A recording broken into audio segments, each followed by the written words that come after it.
तो हम लोग डिस्कस करेंगे एडाप्टेशन के बारे में। तो जैसा कि हम लोग जानते हैं कि पहले भी हम लोग डिस्कस कर चुके हैं कि जितने भी ऑर्गेनिजम्स हैं वो एक्सट्रीम एनवायरमेंटल कंडीशन के हिसाब से, डिफरेंट एनवायरमेंटल कंडीशन के हिसाब से अपने आप को अडाप्ट करते हैं, रिस्पॉन्ड करते हैं और उनमें बहुत सारे चेंजेज होते हैं।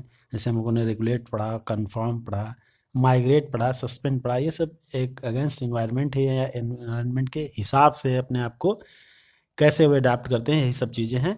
तो एडाप्टेशन की अगर हम डेफिनेशन की बात करें तो इसमें क्या होगा, adaptation is an attribute of organisms, it may be morphological, physiological और behavioural that enables organism to survive and reproduce in it habit. तो कोई भी जो एडाप्टेशन है वो या कोई भी जो ऑर्गेनिजम्स है उनके अंदर मार्फोलॉजिकल, फिजियोलॉजिकल या बिहेवियरल जो भी चेंजेस होते हैं जो कि उस ऑर्गेनिजम्स को सर्वाइव करने के लिए और रिप्रोड्यूस करने के लिए कैपेबल बनाते हैं, एडाप्ट करते हैं, उसी को हम लोग एडाप्टेशन बोलते हैं।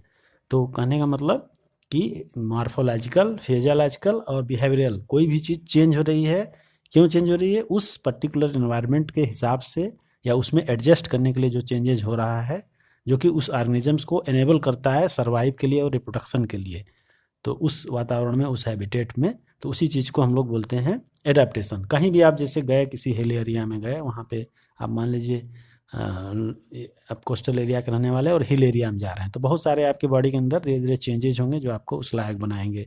तो उसी तरह से बहुत सारे इंडिविजुअल्स हैं, उनके बारे में हम लोग यहाँ पे थोड़ा सा डिस्कस करते हैं। तो अगर बहुत लंबे समय तक ये एडेप्टेशन रहता है तो फिर वो जेनेटिकली फिक्स्ड हो जाता है। जैसे कि कोई ऑर्गेनिजम्स है कई जनरेशन तक अगर एक ही एरिया में रह रही है, जो कि वैसे उसका ओरिजिनल नहीं है, लेकिन फिर भी वो चेंज एनवायरनमेंट में रह रहा है, तो फिर वो जेनेटिकली धीरे धीरे फिक्स हो जाता है, फिर वो फिर चेंज नहीं होता है इतनी जल्दी से। तो इतनी जल्दी से चेंजिंग नहीं होती, लेकिन एक बार अगर चेंजिंग हो गई तो फिर वो बना रहता है, उस तरह से चलता रहता है। जैसा कि हम लोग इवोल्यूशन के तमाम चीज़ें देखते हैं कि वो जो एम्फीबियंस थे वो पहले वाटर एक्वेटिक उनका था हैबिटेट, बाद में धीरे धीरे वो लैंड पे आए, फिर वहीं से फिर हमारा आगे रेप्टाइल्स और बर्ड्स और मैमल्स का डेवलपमेंट हुआ। तो ये सब एडेप्टेशन जो हुए वो फिक्स्ड हुए, तो लॉन्ग इवोल्यूशनरी टाइम के हिसाब से वो जेनेटिकली फिक्स्ड होते चले गए। तो इसी सीक्वेंस में हम एक कंगारू रैट की बात करें जो कि नॉर्थ अमेरिका में पाया जाता है, डेजर्ट में। वो क्या करता है, उसके अंदर जो फिजियोलॉजिकल हम बात कर रहे थे, तो इस तरह की फिजियोलॉजी होती है कि वो बहुत कम वाटर की रिक्वायरमेंट होती है, और जो वाटर की उनकी रिक्वायरमेंट होती है वो पूरी कैसे होती है, इंटरनल फैट ऑक्सीडेशन से, जिसमें कि वाटर एक बाई प्रोडक्ट होता है। यानी वाटर वहाँ अवेलेबल नहीं है तो उनका जो फैट का ऑक्सीडेशन है उसी से उनका वाटर रिक्वायरमेंट पूरा हो जाता है, और वो यूरिन कंसनट्रेटेड फॉर्म में करेंगे या फिर यूरिक एसिड के फॉर्म में करेंगे। मतलब इस तरह का एक्सक्रीशन होगा, इस तरह की चीज़ें होंगी बॉडी के अंदर कि वाटर की रिक्वायरमेंट भी कम हो जाए और वाटर का एक्सक्रीशन भी कम हो जाए। और वाटर के लिए वो यूज करते हैं जो इंटरनल फैट है। आप कैमल्स के बारे में भी सुने होंगे कि उसमें भी यही चीज़ होती है, जो उनका इंटरनल फैट होता है उसके ऑक्सीडेशन से उनको वाटर मिलता रहता है, वाटर की रिक्वायरमेंट पूरी होती रहती है। तो इस तरह से फिजियोलॉजिकल चेंजेज है इसमें जो कि बचाती है उसको, या मार्फोलॉजिकल चेंजेज है जो कि उनको सर्वाइव करने के लिए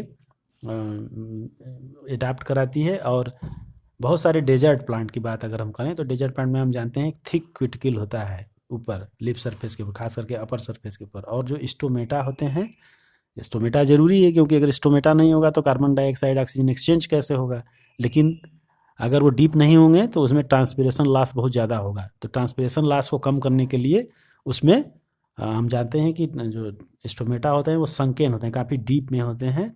और इसके अलावा उनमें CAM साइकिल होती है। CAM साइकिल में क्या होता है कि जो स्टोमेटा होते हैं वो नाइट में ओपन होते हैं और गैसियस एक्सचेंज करते हैं, और फोटोसिंथेसिस की प्रोसेस उनमें डे टाइम में होती है। तो जैसे ओपेनसिया वगैरह है, इसमें CAM साइकिल होती है जो कि इस तरह का होता है। यानी अगर दिन में स्टोमेटा ओपन होंगे तो क्या होगा, उसमें ट्रांसपिरेशन लॉस ज़्यादा होगा, हीट ज़्यादा होने की वजह से, टेम्परेचर ज़्यादा होने की वजह से। तो उनमें जो गैसियस एक्सचेंज होता है वो नाइट टाइम होता है, लेकिन फोटोसिंथेसिस की जो प्रोसेस है वो डे टाइम में होती है क्योंकि डे में लाइट अवेलेबल होती है। तो इस तरह से उनमें एक एडाप्टेशन है उस प्लांट में कि वो हाई टेम्परेचर में, डेजर्ट एरिया में भी अपने आप को सर्वाइव कर लेते हैं। इसके अलावा कोल्डर क्लाइमेट की अगर हम बात करें, अभी तो हमने कंगारू रैट और CAM साइकिल, डेजर्ट एरिया या हाई टेम्परेचर जोन के बारे में डिस्कस किया। अब हम लोग अगर कोल्डर रीजन की बात करें तो कोल्डर रीजन के जो मैमल्स होते हैं उनमें जो ईयर्स होते हैं और लिम्स होते हैं वो शार्ट होते हैं। क्यों होता है ऐसा? Minimise heat loss. इसको हम लोग एलेंस रूल भी बोलते हैं। एलेंस रूल का मतलब है shorter ear and shorter limbs to minimise heat loss, that is Allen's rule. और बहुत सारे हम लोगों ने देखा कि जो पोलर सी होते हैं, पोलर सी एक्वेटिक मैमल्स होते हैं, सील्स वगैरह हैं, उनके अंदर एक थिक लेयर ऑफ फैट होती है, स्किन के नीचे थिक लेयर ऑफ फैट होती है। क्यों होती है? वो एक इंसुलेटर की तरह काम करती है और फैट की लेयर होने की वजह से वो उसको जो लॉस है, हीट लॉस है बॉडी से, उसको रिड्यूस कर देगा। तो इस तरह से एक कोटिंग सी हो जाती है, एक जैसे हम लोग गर्मी में जैकेट पहनते हैं उस तरह से वो उनके लिए एक इंसुलेटर का काम करता है। ठंडियों में हम लोग अपने आप को जैसे गर्म कपड़ों से बचाते हैं, तो हमारे बॉडी के हीट लॉस को एक्चुअली प्रिवेंट करता है। बाहर से उसमें कहीं से हीट नहीं आती, वो हमारी ही बॉडी को हीट को रोक के रखता है। जो भी हम लोग गर्म कपड़े ऊनी पहनते हैं या जैकेट्स पहनते हैं, तो उनके अंदर नेचुरली एक फैट लेयर होती है जो कि ठंडे से उनको बचाती है, कोल्ड से बचाती है। इसके अलावा हम जानते हैं कि बहुत सारे जो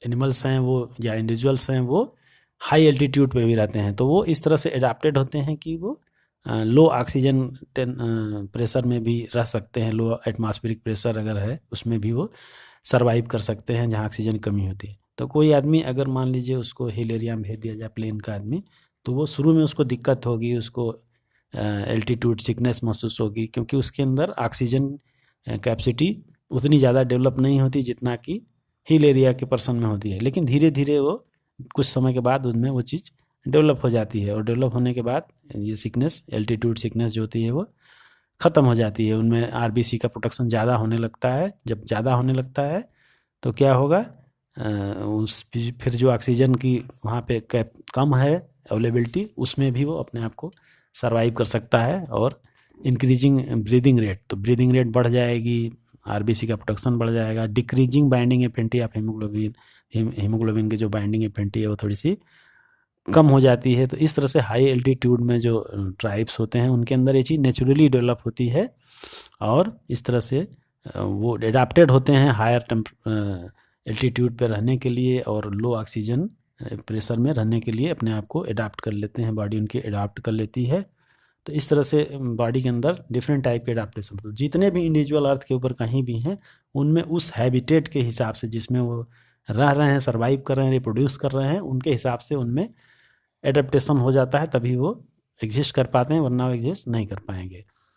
तो इस तरह से अगर हम बात करें, मान लीजिए ह्यूमन की बात करते हैं या मोस्ट एनिमल्स की बात करते हैं, तो उनमें जो एडेप्टेबिलिटी होती है या फिजियोलॉजिकल फंक्शन होता है वो एक optimal narrow range temperature range होता है उनका। जैसे कि ह्यूमन की बॉडी है तो 37 के आसपास बेहतर वर्क करेगी, लेकिन बहुत सारे जो माइक्रोब्स होते हैं, आर्की बैक्टीरिया वगैरह, हॉट स्प्रिंग में या फिर डीप सी हाइड्रोथर्मल वेंट्स के अंदर पाते हैं जहाँ पे टेम्परेचर 100 से भी ज़्यादा होता है।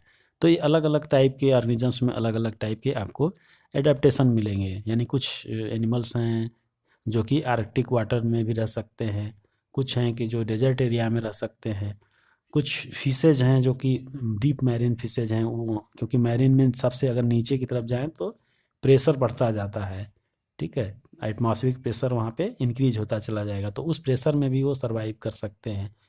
तो अब इसके बाद जैसे डेजर्ट की बात करें हम, तो डेजर्ट में क्या होता है कि जो लिजर्ट वहाँ पे होती हैं उनके अंदर वो बिहेवियरल चेंज की बात करें या फिजियोलॉजिकल एबिलिटी की बात करें, तो उनमें क्या होता है वो बॉडी को अपने हिसाब से एडजस्ट कर लेते हैं। तो वो bask in sun and absorb heat and then body temperature drops below the comfort zone but move into the side when ambient temperature start increasing. कहने का मतलब जैसे जो डेजर्ट लाइक लिजार्ट होती हैं वो क्या करती हैं कि जब टेम्परेचर डाउन होता है तो उनकी बॉडी का भी टेम्परेचर डाउन होता चला जाता है, लेकिन जैसे फिर वो दिन निकलता है, जब वहाँ पे सन रेज आती हैं तो वो धूप में आते हैं और अपने बॉडी को फिर से गर्म कर लेते हैं, हीट कर लेते हैं, और फिर वो हीट को एब्जॉर्ब करके नॉर्मल पोजीशन में आ जाते हैं। तो वो अपने आप को एडजस्ट करते रहते हैं बॉडी के टेम्परेचर के हिसाब से। कुछ होते हैं जो रात में, मतलब जब हाई टेम्परेचर होता है तो बिल के अंदर चले जाते हैं, फिर रात में वो बाहर आ जाते हैं। तो इस तरह से अलग अलग एनिमल्स में वो अलग अलग तरह के एडाप्टेशन होते हैं जो कि अपने आप को एनवायरनमेंट के हिसाब से एडजस्ट करते हैं, अडाप्ट करते हैं। तो इस तरह से जो बहुत सारे आप देखेंगे रेप्टाइल्स हैं वो एडवर्स कंडीशन में या दिन के टाइम में बिलो में रहते हैं, रात में वो फिर वो बाहर आकर के अपना जो भी प्रे वगैरह करते हैं। तो इस तरह से चेंजेज होते हैं उनमें एनवायरनमेंट के हिसाब से। तो ये आपका पूरा है एडेप्टेशन के बारे में।